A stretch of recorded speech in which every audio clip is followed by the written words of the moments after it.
Sublime magnificence.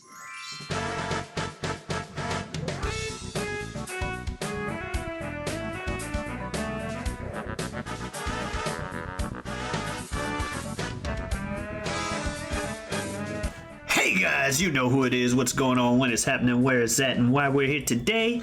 How you doing? It is I, the sublimely magnificent Big Ugly himself, Omari Ellis Feo Grande on YouTube, back with another podcast wherein we talk about shared experiences with one another that we fully enjoy, and this a show known as This Guy Hasn't Seen. And this week, obviously, like every other week, I am joined by one of my best friends in the world and co-host, El Director himself, Bill Smith. Thank you, Omari, for having me. Thank you. It's glad to be back, as always. I am very excited about this movie. Yes. And I'm glad we were able to have it on the list. This is one that this is another one of those, I think this is the second one where I thought this is one of the first 20 movies that I named to you when we first created this concept, and you had declared that you had seen it. But not to front load this too much, but like my opinion of the movie, and I don't want it to cloud yours at all, but this is probably one of my top 10 films of all time. And so I'm so glad we are able to cover it here today. I love this movie, and I'm really excited to talk to you about it. Talk about it with you, whether you love it or not. Okay. That's awesome. Yes, that's right. So this week's movie is Children of Men, which I'm not sure if you said it. Yeah, Children of Men. It's from 2006. It is directed by Alfonso Cuarón, and it is written by Alfonso Cuarón, and also story by whatever novelist, but a lot of it is apparently changed, so maybe not. And then it also stars Clive Owen, Julianne Moore, Chiwetel Ejiofor, as well as a ton of other great actors. Yes, Chiwetel Ejiofor. He's one of those actors that you see in a lot of things, and I enjoy seeing him whenever I see him. I'm like, hey, it's that guy. And then I always feel bad. Ejiofor. Yeah, I always feel bad that I don't remember what his name is, but I know why. Ejiofor. Chiwetel Ejiofor. You're awesome. I also have a friend that that looks very similar to him, and that also helps me like, oh, hey, it's this guy. And he will now be referred to as Mordo. Mordo, yes. Mordo. It's Mordo. You did a great job, Mordo. Yes. What I've already kind of given my lead in on why I chose this movie. When I laid it out to you, what were you expecting? Did you know this movie? Is there any reason why you haven't seen it if you knew that this movie existed? Yeah, so I had heard the name Children of Men, but I hadn't seen it, and Children of Men, of Mice and Men, Children of the Corn, titles like that, I kind of just get blended together unless it's something I've seen. And on top of that, it seems like it sounded like it would be a serious movie, and I think everyone that talked to me about it talked about like how film great it is. And as I think I've stated on other things, serious Oscar bait type movies aren't really my thing. So that's part of why I hadn't sought it out. But another good thing about doing this show is I have started to see films I should have been seeing and enjoying them, like Your Departed. I have a better appreciation for The Godfather than I had when I was younger and watched it. Mm-hmm. So I'm glad that I rewatched it, that I suggested it. Yeah. So yeah, that was pretty much why I hadn't seen it. As far as to what I was expecting, I don't know. The name is pretty simple, as quite a lot. Did you read a synopsis? Because I intentionally said nothing. I just gave you your title. Yeah, Children of Men. I try not to read the synopses too much, because sometimes people can go way too far in what they explain, like I was accused of doing on a previous video. Sorry, Hong Kong Fooey. My bad. I'll try and be less descriptive when I'm talking about what we're watching next week in the future. You spoiled something for me? Yeah, Hokuto no Ken. Apparently, when I said we were watching it the next week, I gave you the whole synopsis. Well, I don't really care about spoilers either. Fair. So Fair. it's But, fine. Yeah, I didn't know what to expect because children, quite a lot of people can qualify as children of men. So I didn't really know what to expect. I'm like, maybe something sad based on the thumbnail I saw like on Hulu before watching it, just seeing. I'm like, oh, this is probably going to be sad. So I was expecting to be sad watching this. I expected sadness. Pretty much. And then, you know, obviously the movie starts and, you know, getting into the initial reactions I had, it's like, oh, news people talking about blah, blah, blah, blah, blah, blah, blah. The youngest person on Earth just died this year and at age 18. I'm like, the youngest person's 18. So yes, shit did go bad. Whatever the fuck happened.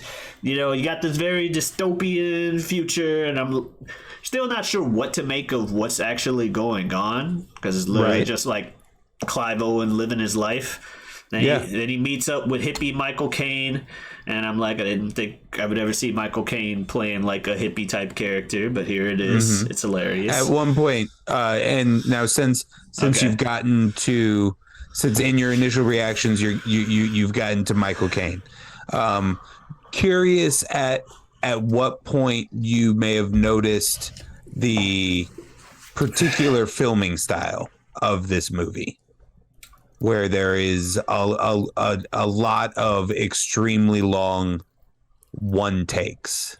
Yes, I is that something note that of it? But because I feel like it does it very I did casually, notice, where it just kind of seeps on you, where like about Michael Caine-ish. Yeah, like as you mentioned it, I'm area, like, yeah, you're they like, do stick on a lot of continuous takes. Yeah. There's of course several famous ones later in the film that we'll get that we'll point to, but yes, the oh my goodness, long take is a signature. The long take is the signature of is one of the signatures of this movie, and it starts from almost the beginning immediately, and goes through. I believe there is the number has escaped me. At one point I knew it, but there's a certain number of scenes longer than 45 seconds without an edit, and that's just extremely rare in filmmaking. So it's just a particular style that is baked into the film right from the beginning, and I was just curious at what point it may have fallen on you.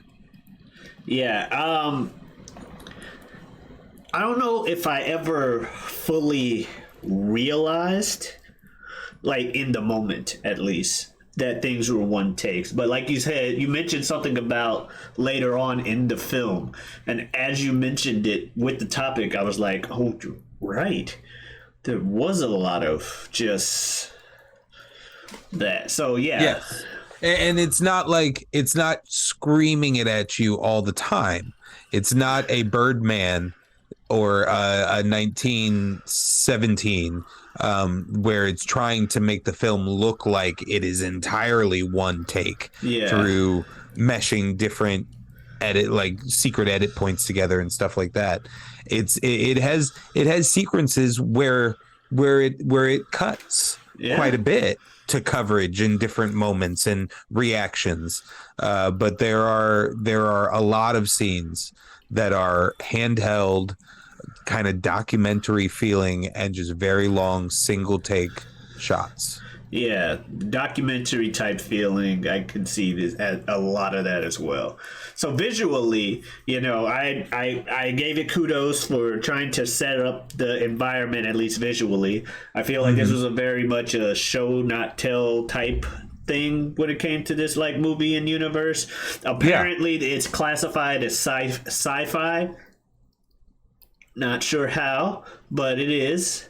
But it doesn't have any of the cliche / typical, depending on your liking for such things, aspects of sci-fi So that's another neat feature it has to it. But yeah, I was just like, I don't know what's going on for real, but I liked seeing the amount of familiar faces of actors just popping up. Like when Julian came in, I'm like, oh, I've seen her in a bunch of stuff too. Then as we mentioned, Mordo and some other characters, and like I said, hippie Michael Caine. So I was like, oh, this is cool. This is cool. And yeah, I'll just enjoy it. Like, as far as initial stuff, that's pretty much initial. The only other note I have is like later when the character Sid shows up, and I'm like, Sid loves referring to himself in the third person. Yeah. He's just one of those people. But at what point did you realize that Key was pregnant? Did you know right away that that's what was going to be the linchpin of this film? Obviously, I think with every one of our videos, first of all, it should be spoiler territory.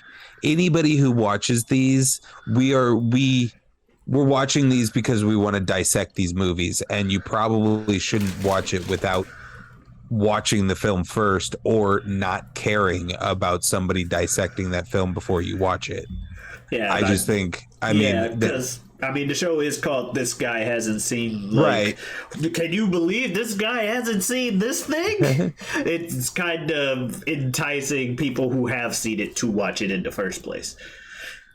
Or if someone, like you said, hasn't, but doesn't necessarily care about what gets spoiled and stuff, because while I'm a don't spoil me type person, generally, I am. I've started to understand a bit more of the people who are okay with spoilers things, is because usually, even if someone tells you beat for beat what happens in a story, when you watch it, you could still interpret it differently because it's performed differently and stuff actually happens in the moment with the music added, with the this and that and everything. So it's not that your experience is ruined. Your experience is different. That said, because I always try to guess plots and shit anyway, I like being spoiler free, because lately, as I've gotten older, I've been right too much. And so I like being pleasantly surprised when stories do that. And it's not that I hate a movie just because I can predict it, but I just like being surprised more because it doesn't happen as often. Yeah, and I'm not seeking out spoilers, and I don't necessarily welcome them, but it doesn't really affect my viewing experience when it happens. I guess you could say that's a what if scenario. Yeah. But I don't really think it does. Like, I knew that Cap was going to pick up the hammer in Endgame, and that is still one of the greatest moments in a theater that I've ever experienced in my entire life. Oh, someone told you that moment happens in the movie? Going in? Like fucking stupid YouTube and the autoplay of videos as you're scrolling on the Xbox, and it was some fucking cam that hadn't been ripped down yet that had made it into my algorithm because of nerd shit, and I'm trying to scroll really fast just to get right by it, and it just autoplays enough for like me to see like a very key shot of like it's just like one of the key things I see in a keyframe is just like Cap with the hammer and like the lightning, like and him just like I didn't know that he would do it in that movie, or I wasn't thinking that he would do it in that movie, but I know that in the comics he's one of the few people other than Thor who has picked it up. And I also had that knowledge too, and they also to be fair, they also hinted at it in Avengers 2. Right, when it squeaks and Thor's like, "Whoa, oh wait a minute," which is also why Thor's like, "I knew he could do it." We all knew he could do it. He's Steve Rogers. He is. Captain fucking America. Captain America fucks. So yes, so Shout out to She-Hulk. there you go. So back to this movie. It confirmed Captain America is not a virgin in the MCU. I thought we knew that. Well, like even like through like Banner. Oh, okay. Banner refers to a story that Steve drunkenly told him one night that there was a girl during his USO tours that Gotcha. and like, but that was the one encounter he got to have between like birth and going back in time at the end of his story and getting to go back to Peggy. That's great. Always busy saving the world. True. Once he did hit the Captain America status, he was pretty much just always working. Right. So yeah. So back to Weird Children of Men. tangent. Weird tangent. Yeah. So let's move into standout moments. Yeah, standout moment. So, but the first one. like, go ahead. Oh, you got one. I've also been talking for a minute. Okay. Yeah. No, I'll go. So literally, it's in some circles labeled as one of the greatest shots of all time. Literally, you can find YouTube videos titled that pretty easily. What is often referred to as the ambush shot, which begins in a very joyful moment of them in the vehicle traveling. Okay. And Julianne Moore and Clive Owen showing the group this weird trick that they know with ping pong balls. And it's a very intimate, weird moment, all filmed in this car. They created a brand new special rig that was a car on one layer, the shell of another car on top of that, where all of the actors live. Okay. And then a false roof to that car. And then another basically camper van sandwiched on top of the actor's car, which held a camera on a 360 rig that went through the middle aisle of the car. Yeah. And could spin independently. Huh. And get any shot in the car that it needed. They created this system that's now been used hundreds of times. Like every blockbuster movie basically uses it now. Oh. And so it starts with that ping pong ball. They get ambushed. Okay. Leads to Julianne Moore's death. We have multiple Molotov cocktails, a giant mob crowd. We have dealing with a gunshot wound. We have glass breaking. And while all in one single shot. Oh my God. Within that car on that camera. I did not realize that was all one shot. But now that you mention it, I'm like, yeah, I guess in the car, at least with the ping pong balls, I remember, I'm like, yeah, I guess that was one continuous shot. Yeah. And then you think about the other stuff. By the way, that was the first standout moment I had with her. That shot is over 4.5 minutes, which doesn't really sound like a lot, but is an eternity. It's an eternity in not editing. Yeah. Yeah, it's and while the car is doing all of those things completely practical, the car is driving, like, because there's a driver on that first layer who's basically laying down. He's in what do they call the, like, not NASCAR drag F1. Yeah, he's in like that kind of position. And he's on that first layer and he's controlling the car. That's crazy. And then Chiwetel Mordo is pretend driving through that entire scene. But yeah, for that's one that's got to be a standout moment for me, and it is that one of the best shots of all time. it has to be. Especially when you think about it all being one take. Yes. Yeah. When you think about all of the things involved, there's also a motorcycle accident in the middle of that. Yeah. Like there's a moment where like there's the gunfire and this film begs for a rewatch. It begs for a rewatch to see all these things again, knowing that they're going to happen, because the way the camera goes perfectly from every moment to every moment that it has to see is incredible. And yeah.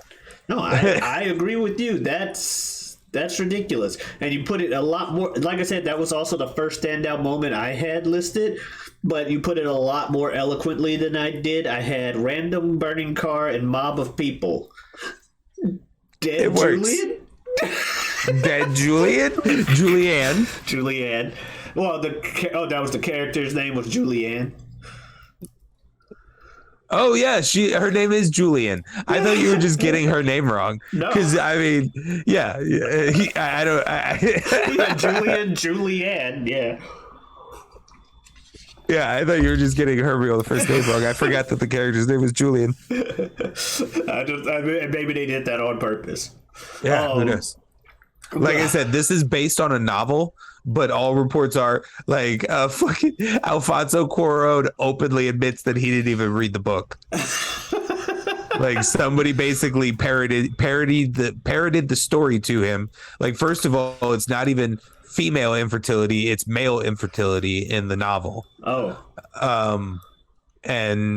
So yeah, it's completely different, I would imagine. It's basically just the only similarities is that it was set in Britain. Okay. Because Alfonso Cuarón otherwise doesn't really have any connections to England, other than he did one of the Harry Potter movies. That's hilarious. The best looking Harry Potter movie, Prisoner of Azkaban. Ah, okay, cool. So, standout moment for you. So it actually was kind of like later in the movie, like way later in the movie. Yeah, let's jump around. It was pretty much at the end of the movie, damn near. It was probably the other long shot scene that I thought you were talking about, because I didn't realize the car. So should we at least mention the premise of the movie, that he's escorting a pregnant lady through refugee camps and stuff? Yeah, so he had to do all that. Yeah. And for the most part, the movie, while good, I was just like, okay, what's happening here? Oh, this okay, like meeting Sid and all that stuff. But when she has the baby, and then the insurrection's happening, the uprising, and after all the stuff with Mordo and the others, when they come down the stairs where the baby's crying and the soldiers are all, wait a minute, no, ceasefire, ceasefire. Well, that's actually one of the rare moments where he cuts around a lot. He cuts around right before that.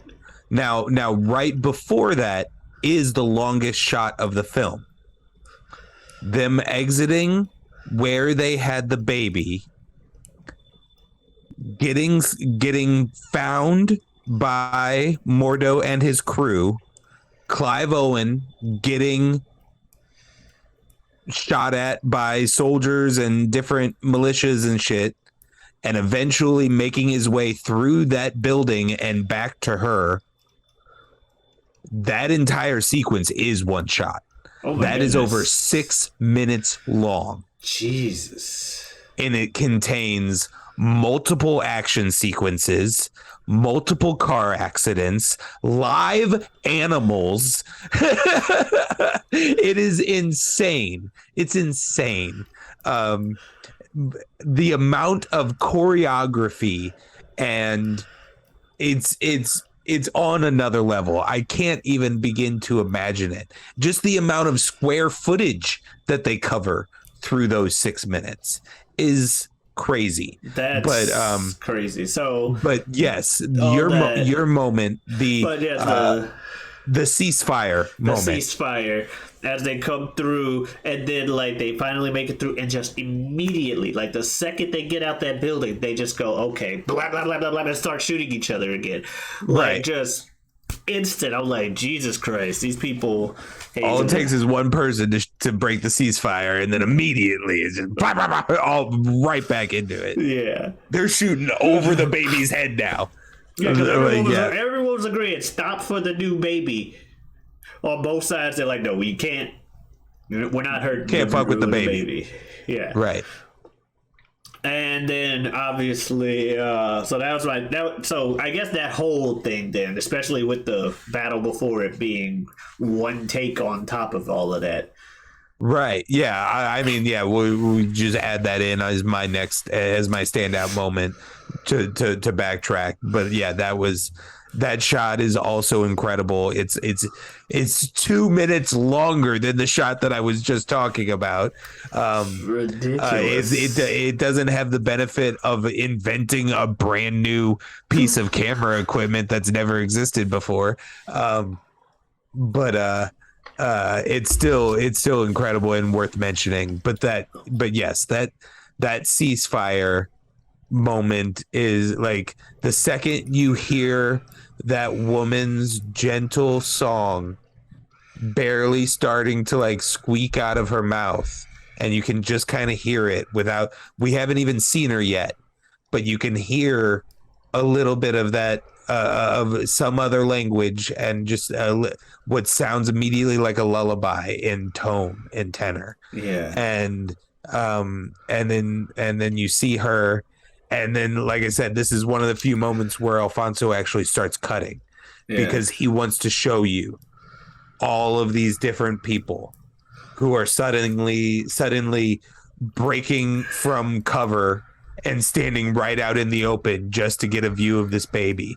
And I would imagine in some cases, some are saying, like, I will be a human shield in this moment as this baby passes me. And then when the second the army sees him, sees her, the true ceasefire happens, and it's an incredibly powerful moment. But then, like you said, to have it immediately undercut with fucking humanity, man. Yeah. Yeah, it's like, which is crazy because there was a lot of people talking about like, oh, the uprising is gonna happen, but the baby can stop it and all this stuff. Like, if they know about the baby and all the like theorizing, and then it just turns out, nah, hatred is hatred. We'll leave the baby out of it. But we'll see. Mordo never wants a ceasefire. He wants the baby as a symbol for his side. He thinks that the baby will be the rallying cry that will like embolden his side to finally like take the last moment, the final step, and truly uprise, like upseed government kind of shit is what he's thinking. Like he's almost thinking the opposite of ceasefire. He wants war. And that's why he tries, spoilers, I guess throw out another standout moment when we discover that he is not friend but foe, when Clive Owen overhears that he has orchestrated that entire 4-minute car sequence that we just watched him participate in, that we saw him in. He was the orchestrator of. They wanted Julian dead because Julian was about peace. Julian wanted to get the baby out of there, and that was not their goal. Yeah. Okay, that makes sense. But regardless, like that whole sequence was crazy. And then I guess my third standout moment, I actually was able to keep it to 3 this time, was obviously the ending, and just on the ship with her and him finally having escaped everything. She's like, oh shit, I'm bleeding. He's like, it's not you, it's me. He got me good. And he just Dies on the Yeah, boat. the I will name him Dylan thing, which is after their son, Julian and Clive Owen's son, that passed away, always gets me. It always gets me. Clive Owen's reaction to that is something that, yeah, it's getting me in this moment, just thinking, recounting it. Smiling and then just. But what do you feel about the ending? Because Alfonso Cuarón intentionally left it open-ended. He has a quote that I read earlier today when I was looking into the behind the scenes of the film a little bit.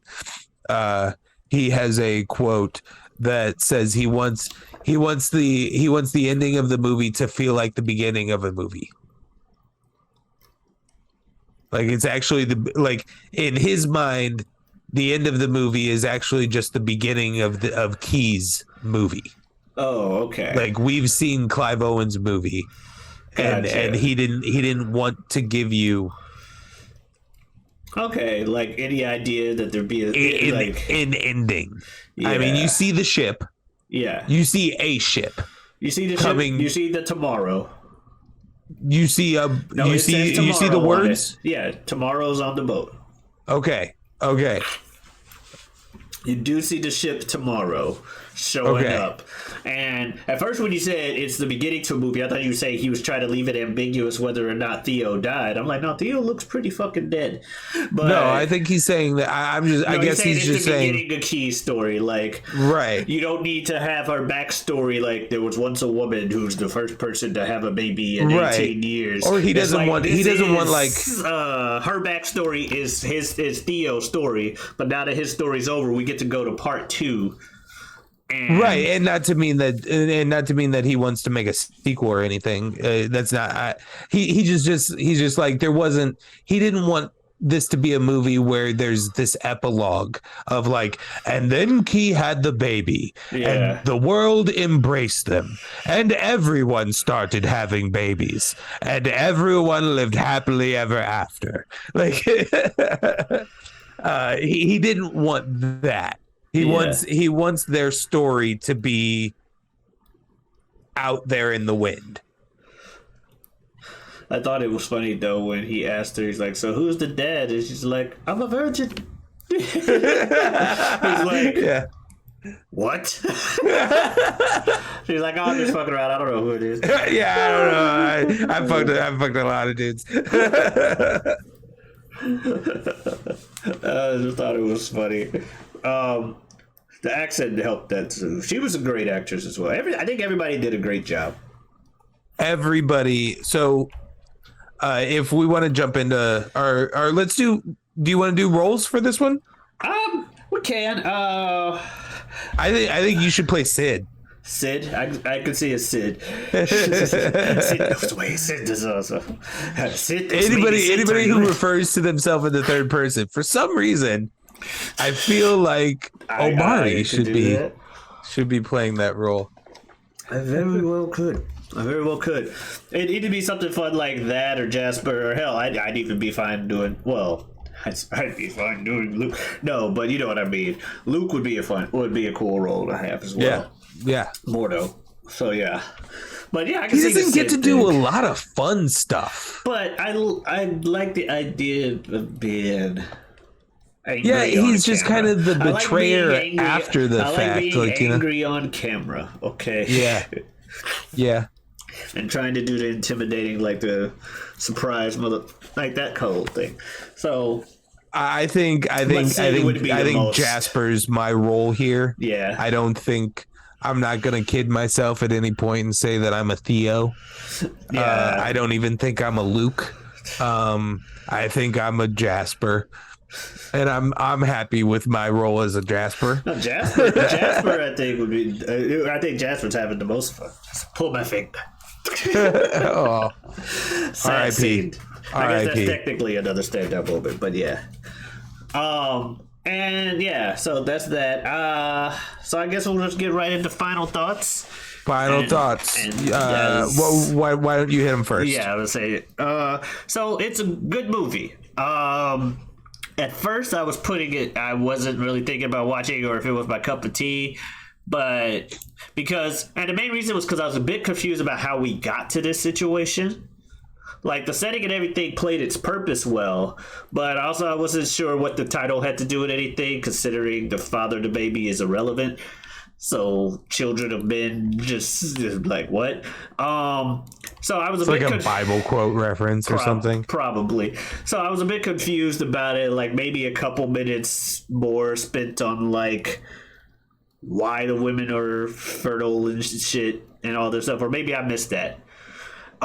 Which very well could be the case. I think you had it pretty accurate earlier when you said this is more of a show that they'd rather show than tell. Yeah, kind of thing.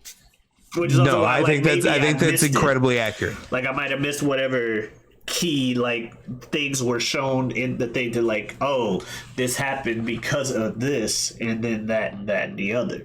That's what I'm saying. Like I would probably have to rewatch to do it. Yeah. However, I didn't really, at least earlier today, after watching it, think there was that much of a time that I would rewatch it because I was like, it's a downer. Not even so. Like, it wasn't even as much of a downer as I thought it was going to be. Obviously, there's sad stuff that happens in the movie. Yeah. But the sad Oscar bait movie was not exactly what I thought this was. Like, it's still fantastically made. But bottom line is, I got more of an appreciation for the movie as we were talking about it, and you mentioned the single takes and just how much extra work went into it, and then putting that together with, okay, yeah, this scene, that scene, and like, wow, that helped enhance the experience a bit more. Like, if I had noticed that on the first playthrough, that's definitely would have blown my mind a lot more than, and ranked it right up there with some of the best, at the very least, some of the best cinematography at the very least. So I actually really do have I have more of an appreciation than I did earlier through talking about it. But yeah, I like it. Fantastic movie. Right on. This movie has pretty much everything I love about movies. It is world building. These are all things in my opinion. It is very well acted, very, very well shot. It has elements of many genres, like Omari's referred to. It is Oscar baity. It was nominated for 3 Oscars. I believe they were all in writing, and maybe they got one in cinematography. Nobody got anything in acting. I do not believe. But it's listed on IMDb as action, drama, and sci-fi. There are qualities of all 3 of those in this film. I think you are correct. The sci-fi is the smallest of them. I think the aspect that it takes place in 2027, and the aspect of the species population altering disease kind of thing, I guess, is making it science fiction. Like the kind of like the subgenre where it's like, what is it, like hardcore sci-fi or something, where it's just like hyper realism of like I hear just you. Taking sciences. Like, I don't know. I know what you're saying. I don't know what it's called. That's what right. I'm like. But yeah, so as I let in, this is a movie I have loved since the very first time I saw it, and I love it every single time. And it makes me cry.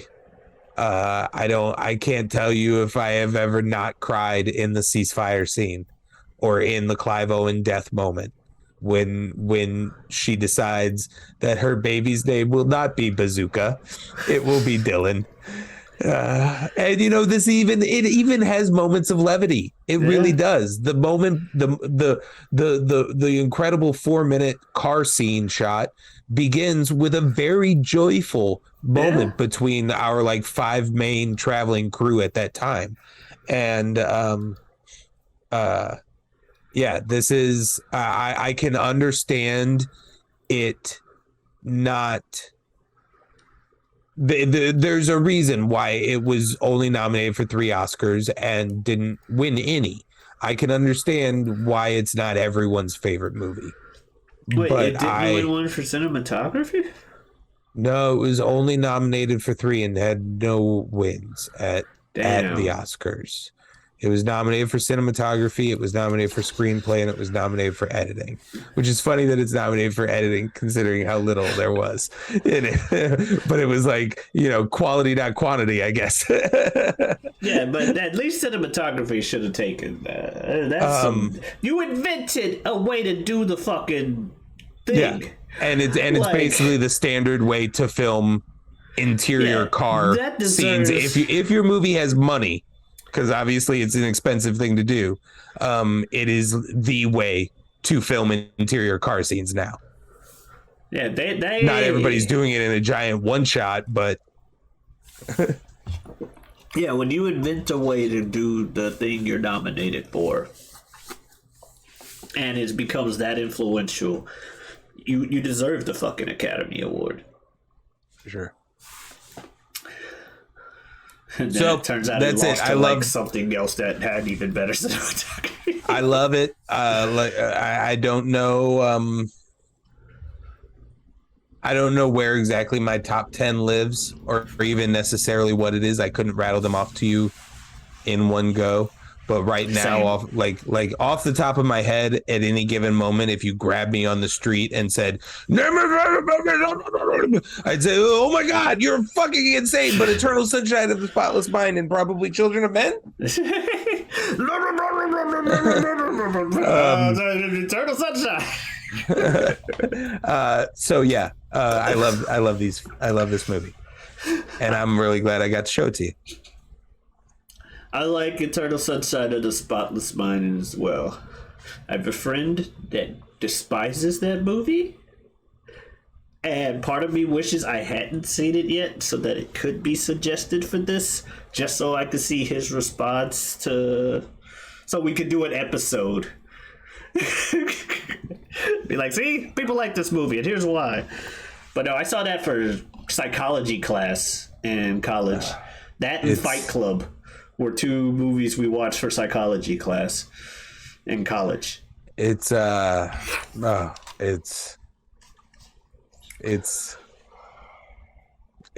than a film for me. I